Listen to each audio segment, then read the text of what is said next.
কৃষিক্ষেত্রে যে সমস্ত প্রণোদনা আসে সেগুলো আপনারা জানেন যে সঠিকভাবেই বিতরণ করা হচ্ছে। এর আগে আমাদের সবজি চাষের ক্ষেত্রে সেখানেও কৃষি প্রণোদনার বীজ সহ অন্যান্য সার পেয়েছে।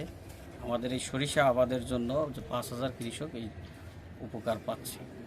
আমরা সবসময় এটি নজরদারি করি, এটি বিতরণের সময়ও না, ফলনের পর্যন্ত আমাদের যে মাঠ পর্যায়ে কর্মীরা আছে তারা খোঁজখবর রাখতেছে।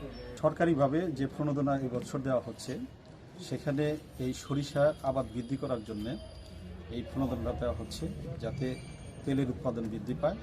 আমাদের বাইরে থেকে তেলের আমদানি কমানোর জন্য এই প্রণোদনাটা দেওয়া হয়েছে। এখানে কৃষকদেরকে আমরা 1 কেজি সরিষা, 10 কেজি ডিএপি আর 10 কেজি এমওপি সার দেওয়া হচ্ছে। এটা 1 বিঘা জমিতে তারা লাগাতে পারবে। এরকম আমাদের এই জামালপুর জেলায় আমরা 35,000 কৃষককে এই প্রণোদনাটা দিচ্ছি।